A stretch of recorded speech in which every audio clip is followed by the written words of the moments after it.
Olá, seres de luz, sejam todos bem-vindos a essa primeira aula de introdução à psicanálise. E hoje nessa aula, falaremos sobre as características hereditárias e do meio que influenciam a personalidade de um indivíduo, e esse é o primeiro vídeo de uma série, então não perca tempo e já se inscreva no canal e ative o sininho para não perder nenhum conteúdo. Tudo pronto pra gente começar? Papel e caneta na mão. Eu espero que sim. A epigenética. Como você bem sabe, trazemos em nosso corpo muitas informações que provêm de nossos antepassados. Nosso DNA carrega informações genéticas de várias gerações. Além disso, uma das descobertas mais recentes é a epigenética, uma área da biologia que estuda mudanças no funcionamento de um gene que não são causadas por alterações na sequência do DNA e que se perpetuam nas divisões celulares. Bora traduzir essa informação? A preposição ep, que vem do grego, significa por cima, sobre, ou seja, a epigenética é o que está por cima da genética. Uma camada adicional de complexidade biológica que influencia o nosso DNA. Quando o espermatozoide fecunda o óvulo é formada uma célula-ovo. Nessa célula-ovo começa a ocorrer uma divisão se formando 2, 4, 8, 16, 32 células e assim por diante. Dentro da primeira célula-ovo está nossa marca genética, o nosso DNA. No DNA está o genoma, o código genético. Dentro do genoma, quando o óvulo é fecundado pelo espermatozoide, ali já tem o nosso DNA, ali já temos as informações da hereditariedade. A epigenética mostra que mesmo que você tenha a marca do genoma caracterizada em você, você pode ter alterações na sua vida mesmo carregando aquela marca. As modificações epigenéticas podem ser herdadas no momento da divisão celular. Essa marca genética de mudança tem um profundo efeito na biologia do organismo, fazendo com que os fenótipos sejam modificados. O genótipo e fenótipo. O genótipo é o conjunto dos fatores hereditários que não mudam. Já o fenótipo são as características particulares do indivíduo que são visíveis e podem ser mudadas. É a soma do genótipo, a que não muda, com o meio ambiente, por exemplo, na cor da pele, cor do cabelo, a cor dos olhos, o formato da orelha, do nariz, a altura são partes do nosso corpo que se alteram conforme o ambiente ou conforme envelhecemos. A epigenética regula a expressão do gene que pode ficar ativo ou inativo. Observe como isso é importante, a forma como você se alimenta, a radiação a qual você é exposto todos os dias, a qualidade do seu sono, os seus pensamentos, as suas crenças, tudo isso tem efeito sobre a epigenética. Mesmo que você tenha aquela marca no seu genótipo que parece impossível de modificar, por exemplo, uma característica que você vai ficar calvo porque todos os homens da sua família ficaram. Pode ser que pela epigenética isso não aconteça. Tem a ver com tudo que você faz, come, bebe, sente e pensa. Isso não faz com que o genoma mude, a marca do gene continue igual, mas é algo que está acima dele. Isso é a quebra do determinismo do código genético. É o que eu me torno. A epigenética é definida como as modificações do genoma que são herdadas pelas próximas gerações, mas que não alteram a sequência do DNA. Por muitos anos se acreditou que os genes eram os únicos responsáveis por passar características biológicas de uma geração a outra. Hoje já sabemos que hábitos de vida, ambiente social, alimentação podem modificar o funcionamento dos genes e isso sem modificar a marca que veio da hereditariedade na junção do óvulo com o espermatozoide. Exemplificando. Um exemplo disso é uma mãe que carrega características genéticas de ser bastante magra, mas durante a gestação ela passa fome nos 3 primeiros meses. O bebê pode ser obeso e essa característica de obesidade pode se estender por até 3 gerações. E por que obeso? Porque dentro do útero ele teve que aprender a reter energia de tudo que vinha do organismo da mãe. Há evidências experimentais comprovadas disso em seres humanos e em animais. É como se, de fato, a alimentação do seu pai ou da sua mãe afetasse o metabolismo dos seus netos. Um estudo emblemático demonstrou como esse processo afetou netos de holandeses que passaram fome durante a Segunda Guerra Mundial, levando-os à obesidade. Também há estudos que mostram que pessoas que passaram por um trauma podem ter descendentes naturalmente estressados por causa disso.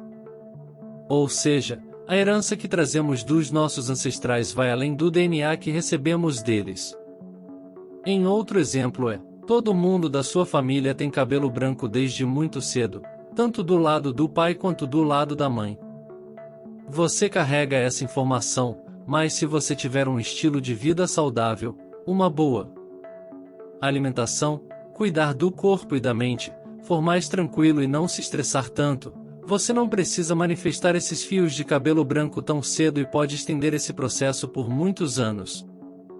Então, você já nasce com muitas características que contam a sua história, tanto dos ancestrais quanto do estilo de vida que seus bisavós, avós e pais tiveram. Dentro do útero, você entra em contato com o mundo emocional de sua mãe e começa a absorver sentimentos e emoções dela como se fossem seus. E isso vai determinar a sua forma de sentir, pensar e agir. Falaremos mais sobre isso em aulas posteriores, então já se inscreve no canal, ative as notificações e deixe um like nesse vídeo para o YouTube saber que você está gostando do conteúdo, e deixe também um comentário sobre as suas percepções desse vídeo. Após o nascimento, conforme você vai crescendo e se desenvolvendo, tudo o que acontece ao seu redor, no ambiente onde você vive, vai afetar a sua visão de mundo e todos os acontecimentos posteriores da sua vida, especialmente tudo o que for vivido antes dos 5 anos de idade de um indivíduo. Até os 5 anos, o hipocampo, que é a parte do cérebro que registra e organiza nossas memórias, ainda não está formado completamente, o que faz com que você se lembre muito pouco desse período de infância. É nesse período da gestação aos 5 anos que se formam a sua personalidade e sua postura diante da vida. É nesse período que ficam registrados seus principais traumas e a partir deles surgem os seus dons e suas habilidades. O DNA é usado para dar origem às células musculares, aos fios de cabelo nas cabeças de todos nós, aos neurônios que regem os processos computacionais do cérebro e assim por diante. Portanto, é preciso um sistema que controle a ativação e o desligamento dos genes. É aí que entra a epigenética.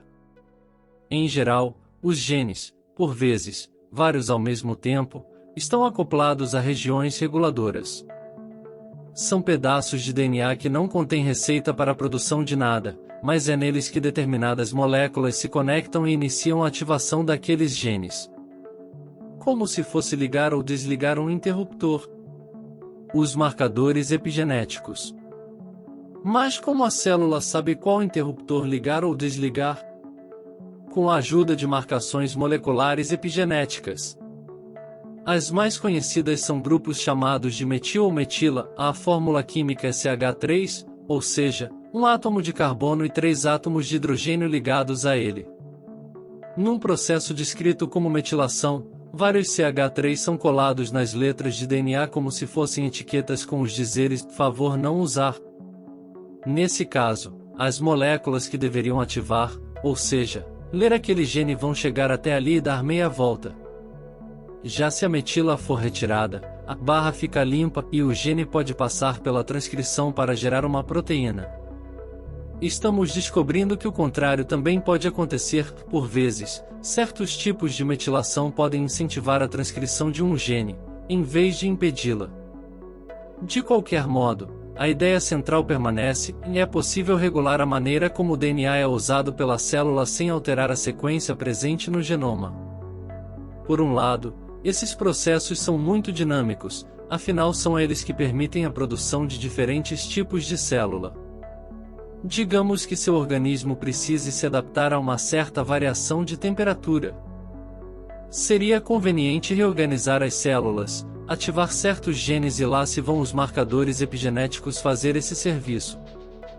Por outro lado, coisas bem mais duradouras podem ser afetadas pela epigenética. Recorde que praticamente todo o seu DNA existe em versão dupla, são duas cópias completas, uma vinda do seu pai, e outra, da sua mãe. Às vezes, para não haver conflito de versões, é preciso usar a nossa metilação para inativar a cópia materna ou a paterna, dependendo do contexto. Se isso não funciona, podemos ter problemas de desenvolvimento fetal e outros. Nessa parte do vídeo eu preciso trazer algumas considerações para que você possa absorver da melhor forma o conteúdo desse vídeo. Para sua melhor compreensão, eu preciso que você deixe de lado todas as suas preconcepções sobre o que você acredita religiosamente, espiritualmente, e a sua visão de Deus, da alma, do espírito e apenas se permita receber novas informações. Esse canal não está ligado a nenhuma religião, mas mesmo assim precisamos falar de consciência, de energia e de espírito. A consciência. No momento que você é concebido, quando o espermatozoide fecunda o óvulo, surge aí uma consciência. Esse bebezinho não tem apenas um corpo, ele tem uma consciência não como um estado cerebral, mas como substantivo, a essência primeira do ser, o aspecto fundamental, nuclear, essencial e ao que tudo indica, puramente espiritual. O fato de existir essa consciência conectada a esse corpinho que está ali se desenvolvendo explica como ele registra e interpreta absolutamente tudo o que vive dentro do útero materno mesmo sem ter um cérebro formado. Cada célula do corpo que está em desenvolvimento também registra as mesmas informações. O bebê começa a ouvir a partir dos 4 meses de gestação, já identificando os timbres de voz das pessoas mais próximas à mamãe. O bebê registra como a mamãe reage a cada uma dessas vozes. Ele capta o mundo emocional da mamãe por se sentir fundido com o útero e pegar emprestado o material biológico dessa mamãe para formar o seu próprio corpo. É por este motivo que é bastante comum o bebê chorar quando alguém de quem a mamãe não gosta o pega no colo. Aí a gente costuma dizer que a criança sente, né? Na verdade, a criança só registrou, ainda dentro do útero, o que a mãe sentia quando ouvia aquela voz. A criança se recorda dessa sensação ruim que a mamãe sentia quando estava ainda dentro da barriga. No decorrer dos vídeos dessa série tudo isso vai ficar ainda mais claro, mas é importante que desde já você comece a compreender uma coisa. Os fatos são apenas fatos. O que importa e define o nível de intensidade com que um fato é registrado é a interpretação que o bebê dá a esse fato. E como ele não tem entendimento, experiência e percepção de mundo para poder filtrar as informações que recebe, ele interpreta de uma forma errada. E vou usar uma analogia para que você possa compreender a diferença entre mente, cérebro e consciência. O computador tem um hardware, um disco rígido, o qual nós vamos comparar com o cérebro humano. Esse computador tem uma série de softwares, que são os programas utilizados, e vamos compará-los com a mente. E ele precisa de um programador, alguém que opere e use os programas, que nós iremos comparar com a consciência. O cérebro é físico, altamente complexo e responsável por milhares de processos que garantem o funcionamento do corpo. A mente é dividida em consciente e inconsciente, o inconsciente num nível de automação psíquica e comportamental, aspecto superficial voltado para a geração de respostas automáticas e garantir a sobrevivência, e um nível super profundo do qual se conhece muito pouco. A consciência é algo que em si não porta conteúdos muito além da mente, e que por não ser formada por conteúdos não é passível de ser entendida ou representada pela própria mente, pois a mente só sabe lidar com aquilo que possui uma forma nela. O que a mente não sabe representar, ela não consegue selecionar ou lidar. O registro emocional é tudo que causa um impacto nas emoções, que fica marcado, guardado, registrado na consciência, na mente e no corpo físico. Cada parte do corpo registra um determinado tipo de emoção e, dependendo do impacto desse registro, o corpo pode concentrar ou até bloquear o fluxo de energia nesse local. Vamos a um exemplo? Se durante o desenvolvimento, tanto dentro quanto fora do útero, o bebê sentir muito medo, esse medo intenso vai fazer com que a região do diafragma fique comprometida. surge então um bloqueio energético nesse local. O termo energético aqui diz respeito à energia de vida do próprio corpo. Não é nada externo ou místico. Os dois maiores medos de um bebê são um barulho impactante e cair. Na infância, tudo que a criança sentir e que for impactante terá um registro no seu corpo físico, mesmo que na vida adulta ela não tenha lembranças sobre esses fatos. Por que algumas características se repetem? Esses registros emocionais moldam o corpo durante o desenvolvimento, bem como podem modificá-lo no decorrer da vida. Muito do que o corpo mostra vem dos antepassados, mas o ambiente no qual estamos inseridos, no qual nos desenvolvemos, e a forma como interpretamos os fatos também moldam o nosso corpo. Além disso, quando você começar a prestar atenção, vai perceber que em uma família onde vários membros têm o mesmo padrão de corpo, um formato que se repete em várias dessas pessoas, nesse sistema familiar existe também um padrão de comportamento.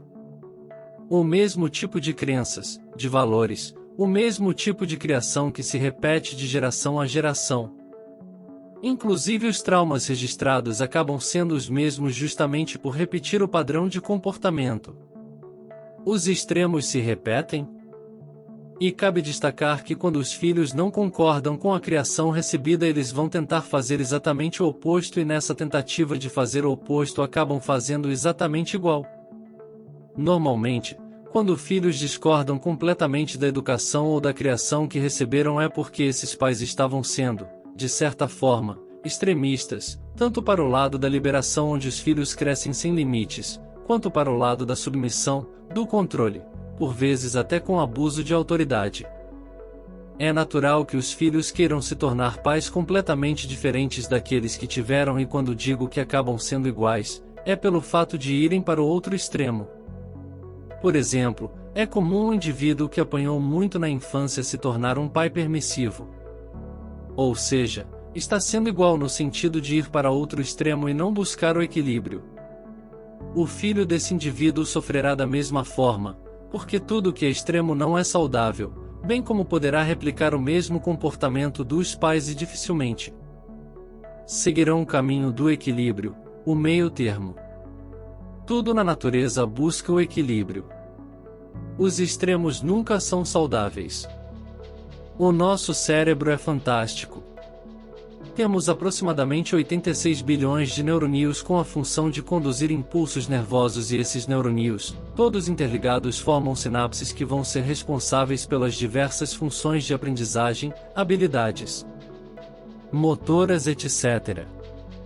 No córtex cerebral fica o lobo frontal, que é responsável pelo nosso julgamento e raciocínio lógico. O lobo parietal, um pouquinho atrás, está ligado ao processo de orientação do nosso corpo e à interpretação das sensações. No lobo temporal, que fica atrás do lobo frontal, nós temos informação e a memória, que trabalharão junto com o sistema límbico. O nosso cérebro emocional. No sistema límbico, considerado o cérebro emocional, estão as amígdalas cerebrais, em formato de amêndoas, por isso tem esse nome, e são responsáveis pelas nossas respostas rápidas, pelas respostas emocionais. Por exemplo, se você vir um rato na sua frente dentro da sua casa, rapidamente você tomará uma decisão. Você não para pensar: será que eu reajo a esse ratinho? Será que eu subo no sofá? Será que eu chuto? Será que eu grito? É instantâneo. A resposta emocional é ativa. Por isso agimos por impulso tantas e tantas vezes, trazendo até arrependimentos. Apenas reagimos aos fatos. Os registros emocionais ficam armazenados nessas amígdalas cerebrais. A cada situação temos dois tipos de aprendizado, o racional e o emocional. Qualquer situação de estresse que for impactante gera um registro emocional que fica armazenado nas amígdalas cerebrais, porque elas têm essa memória emocional. Elas são o centro de comando das nossas reações emocionais. Quanto mais forte for o impacto, o estresse, quanto mais intenso for o trauma, o registro emocional, por mais tempo essa memória emocional vai ecoar na pessoa. Os traumas da infância que originaram os traços de caráter são registros emocionais intensos pelo fato de que a criança não tinha recursos suficientes para lidar com aquelas dores e eles ecoam até a adultidade de um indivíduo. Mesmo que hoje você saiba que seus pais fizeram o melhor que eles podiam, esse registro continua armazenado e vai continuar regendo a sua vida até que você cure essa dor por completo. As amidalas cerebrais trabalham juntamente com o hipocampo, que é também uma estrutura do cérebro responsável pelo armazenamento dos fatos, das memórias de fatos e aprendizado. Neste momento você está usando o hipocampo para aprender o que eu estou dizendo aqui, eles trabalham juntos. Por exemplo, quando você encontra um conhecido, a fisionomia será lembrada pelo hipocampo, que é responsável pela memória de fatos puros.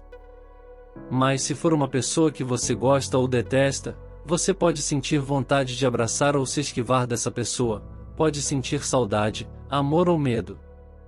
Esse registro afetivo e emocional está nas amidalas cerebrais, que ficam no sistema límbico.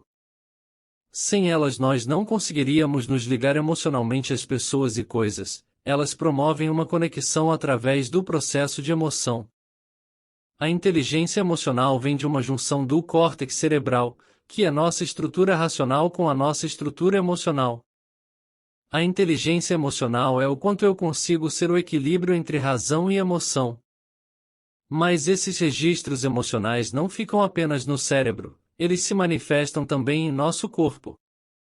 A psicossomática estuda a relação entre a mente e o corpo. Psico significa mente, soma significa corpo. Essa relação entre mente e corpo é o que faz o formato do seu corpo se moldar conforme os registros emocionais que gravamos.